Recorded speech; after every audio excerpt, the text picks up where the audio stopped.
관점의 두 번째가 내가 수능까지 가면 어디까지 갈 수 있냐가 있어야 돼요. 네네. 왜냐하면 수시는 정시로 못 가는 데를 쓰는 거예요. 그러니까 정시로 못 가는 데를 쓴다라는 말의 기본 전제는 그럼 정시로 어디를 가는지가 있어야 되지 않습니까? 알아야 된다는 거죠. 네, 그리고 이건 아무리 노력해도 정시로는 못 가는데 네네. 나한테는 수시라는 기회가 있으니까 네네. 이 정시로 못 가는 데를 써볼 거야 라는 게 수시라는 거죠.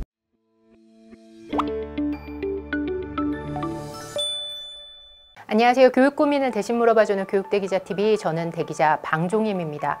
정부의 연이은 발표로 인해서 그 어느 때보다 혼란해진 2024 대입. 오늘은 여러분들의 대입을 도와드리고자 수시 지원 전략 알아보도록 하겠습니다. 안녕하세요, 선생님. 네, 인사 말씀 안녕하세요. 부탁드립니다. 교육평가연구소장 김영진입니다.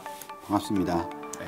아, 올해 수시 어떻게 준비해야 될까요? 이거 많이 혼란하게 될 것 같아요. 뭐 수능이랑 수시가 아주 별개의 것은 아니니까 네네. 지금 이제 수능에 대한 여러 가지 의견들이 많이 있어가지고 그리고 이제 통합수능, 이른바 통합수능이 이제 3년 차로 그렇죠. 접어들기 때문에 조금 이제 안정기로 가야 되는데 2024학년도 수능이 사실은 굉장히 중요했습니다. 그러니까 통합형 수능의 안착을 하는 데 있어서 그런 기조가 있었는데 이제 이번에 수능이 어떻게 나올지는 아직 미지수니까. 이게 변별성을 포기하지 않는 한 어려운 문제는 존재하는데 만약 그 어려운 문제가 뭐 이런 거죠. 예를 들면 오답률이 85%인 문제가 75%로 떨어지고 오답률이 30% 됐던 문제가 40%가 되면 이거 자체가 이미 변화지 않습니까? 네네. 난이도는? 근데 대부분의 친구들은 이제 오답률 30%의 문제에는 집중하지 않고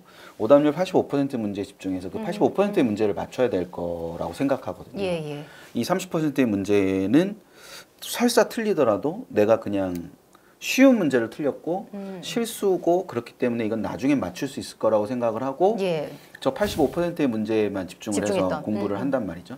근데 이게 70%로 내려오게 되면 그 문제는 마치고 이게 40%로 올라가게 되면 자기가 미처 생각하지 못했던 부분을 물을 수 있다는 거죠. 그럼 결국 여기서 틀리나 여기서 틀리나 한 문제 틀리는 건 똑같지 않습니까? 궁극적으로 지금 현재 수능을 준비하는 과정에서 중요한 거는 자기가 안다고 생각하는 문제 또는 쉽다고 생각하는 문제가 문제를 내가 정확하게 풀 수 있는가. 그러니까 감으로 이렇게 푸는 게 아니라 정확하게 어떤 근거에 의해서 그 문제를 풀 수 있는가. 그래서 그게 난이도를 조금 바꿔 놔도 내가 그 문제를 맞힐 수 있는가. 그거는 이 발표 이전에도 되게 중요했습니다. 그러니까 이유는 최근의 수능을 그냥 제가 생각하기에는 한마디로 규정할 수 있는 말은 타임어택이거든요. 타임어택? 시간. 그러니까 타임어택, 그러니까 이게 킬러를 여러 가지로 평할 수 있는데 킬러가 만약 그 오답률이 높은 문항이라면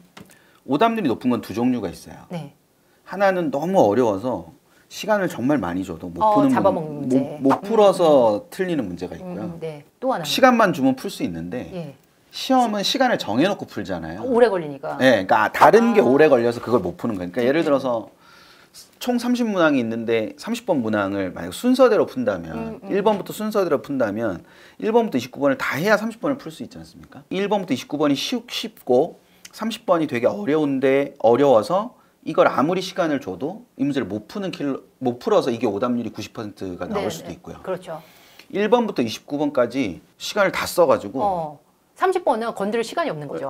그래서 이거를 오답률이 90%가 나올 수도 있어요. 최근의 수능은 전장과 후장가. 후자의 경우에 가깝다는 거죠.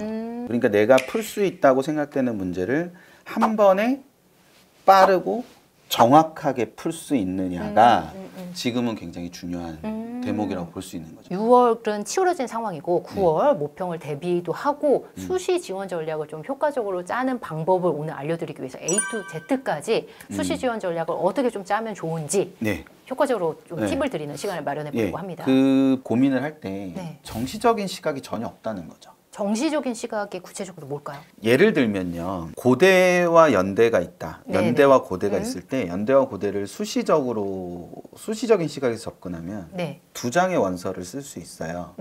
연대 한 장 쓰고 고대 한 장 쓰고.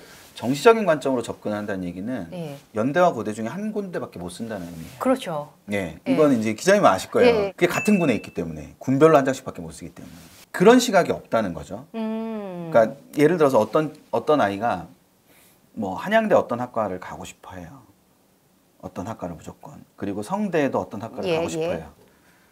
그래서 한양대와 성대에 그 학과를 가면 되는데 그래서 한양대와 성대의 그 학과를 수시에서 원서를 쓸 때 무슨 생각이 있어야 되냐면 이 두 개가 정시에 같은 군인지를 봐야 되고요. 못 쓴다라는 판단이 있으면 네네. 수시에서 써야 되잖아요.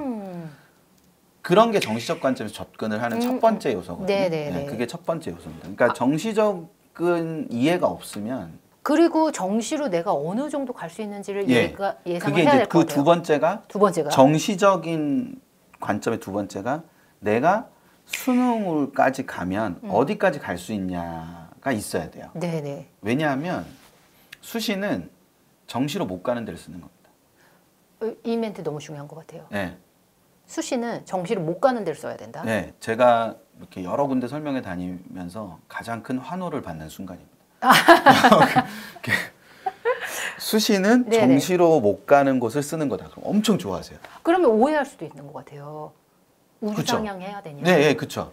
그래서 제가 꼭 여쭤보거든요. 네네. 좋아하시면 그러면 우리 아이는 정시로 어딜 갈 수 있을까요? 라고 여쭤보면 몰라요? 그러시는 거죠. 그럼 이게 말이 앞뒤 약간 안 맞는 것 같지 않으세요? 예. 네, 그러니까 정시로 못 가는 데를 쓰는 거예요. 그래서 좋아하세요. 그럼 정시로 어디를 갈 수 있을 것 같으세요? 근데 정시로 어디 가는지 몰라요. 그럼 어차피 이 결론은 쓰고 싶은 대로 쓰겠어요 라는 말밖에 안 되는 거거든요. 그러니까 정시로 못 가는 데를 쓴다라는 말의 기본 전제는 그럼 정시로 어디를 가는지가 있어야 되지 않습니까? 알아야 된다는 거네요. 네, 그리고 이건 아무리 노력해도 정시로는 못 가는데 네네. 나한테는 수시라는 기회가 있으니까 네네. 이 정시로 못 가는 데를 써볼 거야 라는 게 수시라는 거죠. 그렇다고 만약 서울대를 쓰라는 얘기가 아니라 그 얘기는 아니에요. 대학이 이렇게 쫙 있어요. 그? 여기 위쪽에는 가고 싶은 대학이고 아래쪽은 가기 싫은 대학이에요. 그럼 여기서 최종 지원을 할 때 이걸 먼저 정해야 된다. 정시 지원 가는 군. 정시 지원 가는 군이니까 이게 한 대학이 아니라 저기 무리군자거든요. 여러 대학이어도 돼요. 그러니까 애들 모의고사 성적이 왔다 갔다 하기 때문에 한 대학을 정할 수는 없어요. 그러니까 그 그룹을 정하는 거죠. 그 그룹의 기준치는 6월하고 9월이죠. 그럴 수도 있고 3월부터 9월까지의 추이일 수도 있죠. 예. 변화되는 정도를 얘네가 왔다 갔다 하니까 뭐 이렇게 성적이 올랐을 때 그러면 가장 손쉽게 할 수 있는 건 제일 좋았을 때, 제일 안 좋았을 때.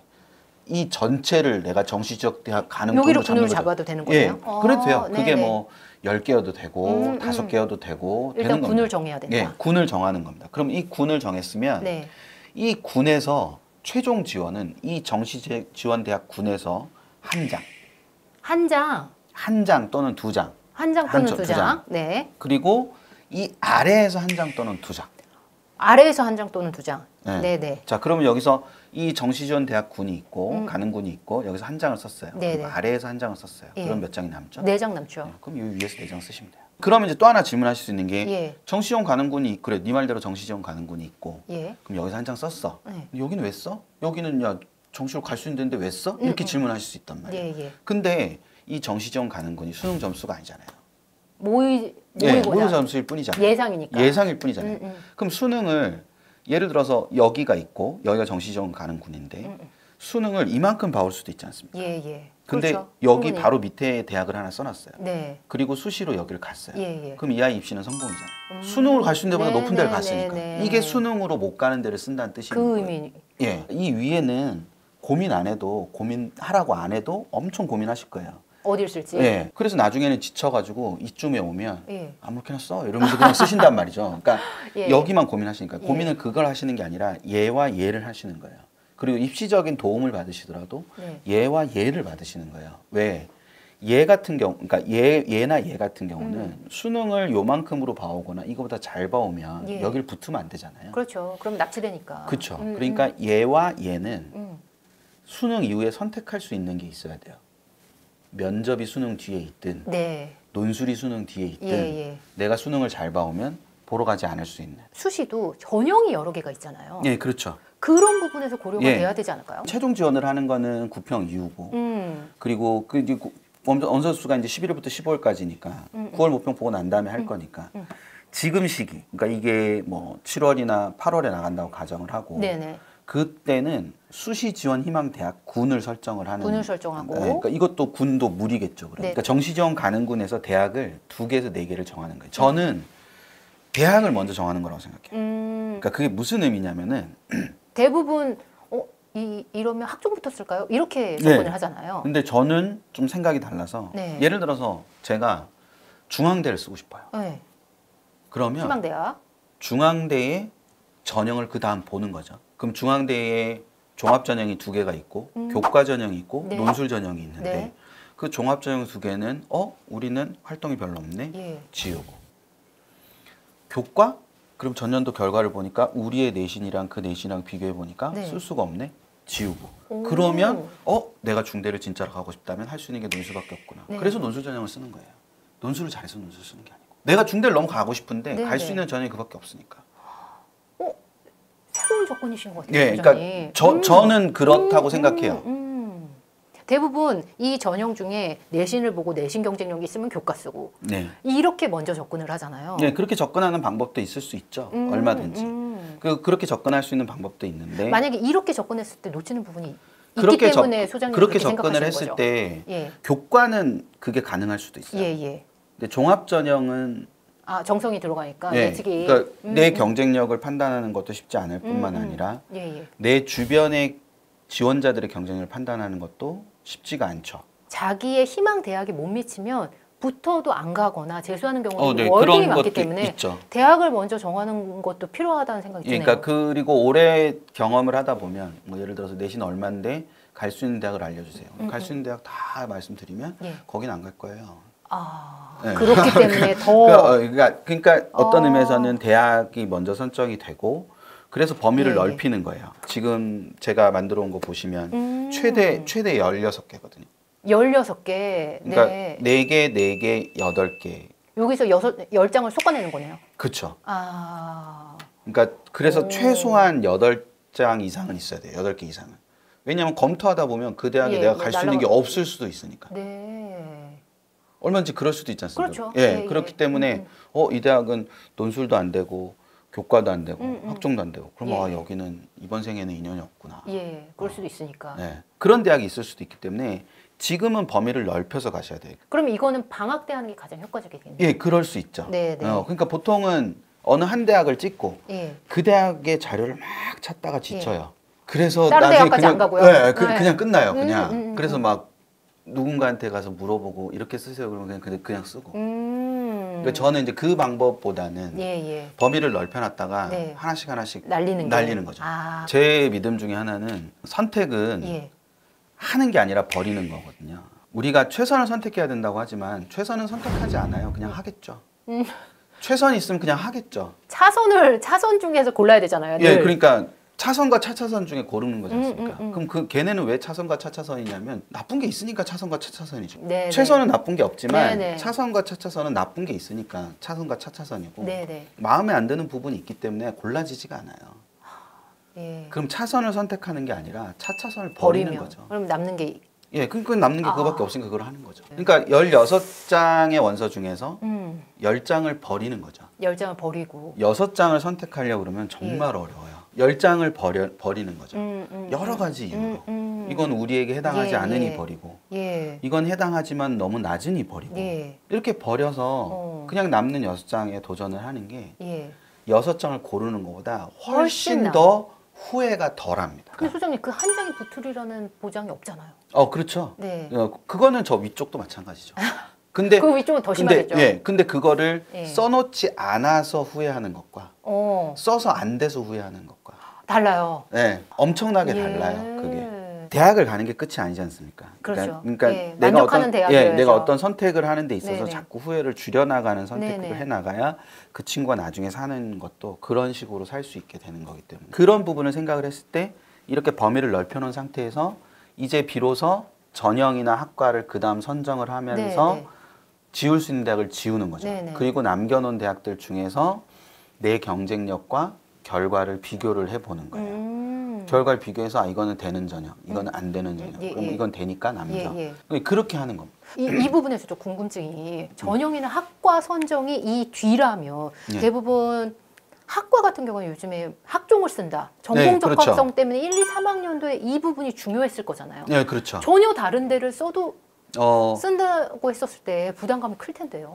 기본적으로 전혀 다른 학과를 제 경험으로는 예. 많이 고르지 않습니다. 아, 그 선에서 또 정해요? 그 선에서 정하게 됩니다. 그리고 최근에는 이제 전공적합성에서 이제 전공이라는 용어를 예. 계열이라는 용어로 바꾸고 예, 있는 예, 분위기가 맞아요, 맞아요. 있고요. 조금 더 크게. 예, 그리고 범위를 넓혀서 그러니까 기계공학과가 아니라 공학 계열이죠. 그러니까 기계공학과와 공학 계열은 좀 느낌이 네, 다르죠. 예, 예. 예. 그러니까 그런 부분들에서의 계열이라는 것도 생겼고, 예. 그리고 학생부 반영 항목 축소와 자기소개서 폐지로 인해서 부담이 줄었구나. 예. 소장님, 논술 그 몇 달 안에 준비할 수 있을까요? 기본적으로 우리가 생각을 해보면 네. 논술이 준비가 가능하냐라는 것은 바꿔 말하면 논술이 준비가 된 아이가 있고 그렇지 않은 아이가 있다는 뜻이고요. 두 번째로 또 하나의 전제는 단기간에 준비할 수 없다. 그러니까 잘하는 아이가 있고 못하는 아이가 있다. 네네. 그래서 결론은 논술을 준비하고 논술을 잘하는 아이만 논술 전형을 쓸 수 있다라는 결론에 도달하게 되는 거죠. 네, 그 결론에 도달하게 되는 거죠. 그 결론이 있으니까 짧은 기간 안에 가능할 것인가라는 있을 수 있죠. 논술을 잘하고 논술 준비를 오래 한 친구가 있을 수 있죠. 얼마든지. 그 친구들의 수요가 얼마나 될 건가라는 게 첫 번째. 상대적으로 작을 수 있다. 두 생각보다 번째, 작을 수 있다. 논술 전형에 지원하는 친구들은 교과 전형이나 종합 전형에 지원하는 것처럼 경쟁력이 뛰어나서 지원하는 것인가? 아닐 가능성이 높죠. 그러니까 아까 앞에서 말씀드렸던 것처럼 그 대학의 원서를 쓰고 싶은데 또는 그 대학을 꼭 가고 싶은데 딴 게 쓸 게 수가 없어서 논술을 쓸 수밖에 없는. 그렇지 않으면 논술 경쟁률이 설명이 되지 않아요. 그렇게 높은 게 설명되지 않습니다. 그럼 따지고 보면 실질 경쟁률을 작을 수밖에 없기 때문에. 그리고 궁극적으로 학생부를 활용할 수 있는 아이와 학생부를 활용할 수 없는 아이들 중에서 압도적으로 학생부를 활용할 수 없는 아이가 많다는 점을 감안하면 논술에서 그 친구들이 논술 전형으로 갈 수밖에 없는 구조가 된다는 거죠. 그러니까 불과 한 4, 5년 전하고 지금하고 너무나 큰 차이가 있습니다. 4, 5년 전까지는 결과를 찾을 수가 없었고 학생이나 수험생 입장에서 그래서 이제 저희 같은 사람들의 정보에 기대고 막 이렇게 굉장히 저희가 많았죠. 막 그걸 어깨에 막 힘주고 막 그래서 예약하기 너무 힘들잖아요. 뵙기도 힘들고 이런 거 할 수 이런 거는 있어요. 뭐 이렇게 할 수 있었는데 지금은 이제 그렇지가 않죠. 지금 그렇지가 않고 정보 많이 공개돼 있고 더더군다나 그게 몇 년이 계속돼 왔기 때문에 누적돼 있기 때문에 최근에 2, 3년의 결과를 다 보실 수 있습니다. 그러면 어느 정도 봐야 될까요? 이 중에서? 그러니까 최소 2년에서 3년? 그 사이트를 어디로 추천하세요? 어디가 그러니까 추천하세요? 어디가를 보시면 되죠. 어디가가 있고 그리고 입학처 홈페이지, 대학 입학처 홈페이지, 입학처 유튜브. 그러니까 상위권 대학, 그러니까 뭐 예를 들면 상위권 대학은 다 있죠. 근데 연고대 같은 경우는 유튜브도 운영하고. 유튜브에서만 공개하는 정보들이 있어요. 그래요? 그러니까 유튜브에만 입학 설명회를 올려놔요. 어느 정도 이걸 자세히 확인하려면 그 전제 조건이 지지난해가 올해와도 비슷하다는 전제 조건이 있어야 되는 거잖아요. 그래서 이걸 봐야 되는 거죠. 수시 모집 요강. 전년도 수시 모집 요강. 전년도 수시 모집 요강과 올해 모집 요강을 비교를 해봐야 되는 거죠. 달라졌으면 아무 소용 없는 거잖아요. 그렇죠. 그러면 그거를 예측을 해봐야 되는 거고 그러면 컨설팅 같은 거 가실 때도 여기까지 다 돼서 이거 결과까지 다 보고 왔는데 전년도보다 이런 게 달라졌는데 올해는 달라졌는데 어떨 것 같냐.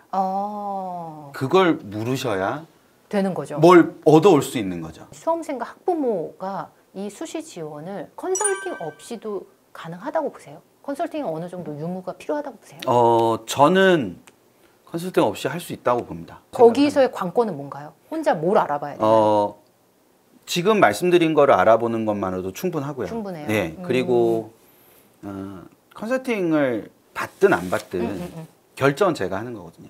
그러니까 저는 컨설팅 가실 때 꼭 당부드리고 싶은 것 중에 하나는 그 말씀을 꼭 하시라고 부탁드리고 싶어요. 결정은 저희가 할 테니까 아무거나 알려주세요. 진짜 막 아무거나 알려주면 어떡해요? 아니 그러니까 모두 알려주세요.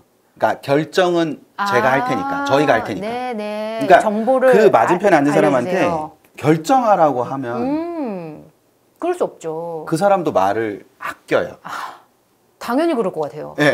너무 부담이잖아요. 이 한 명의 인생이 대인 인생이 그러니까 결정된 건데. 결정을 해주세요라고 하는 순간 갖게 되는 부담이 되게 크고 뭐 어디 있을까요? 이렇게 물어보시잖아요. 그게 그거잖아요. 어디 있을까요가 결정해 주세요. 네네. 여기서 다 뭐 3장을 쓰고 싶어요. 그러면 3장만 추천하시지 말고 6장 정도 추천해 주세요. 결정은 저희가 할게요. 대신에 각각의 장단점을 설명해 주시면 네. 저희가 가족회의를 통해서 결정하겠습니다. 그럼 맞은편의 사람도 되게 부담 없지 않을까요? 만약에 소장님이 지금 중2로 돌아간다. 뭘 하시겠어요, 지금? 고교학점제를 대비할 수 있는 방법이 좀 뭐가 있을까요? 이게 고1 때 국영수를 지금 선행하는 것보다 더 중요하다고 보세요. 저는 그러세요. 몇 배는 중요하다고 생각해요.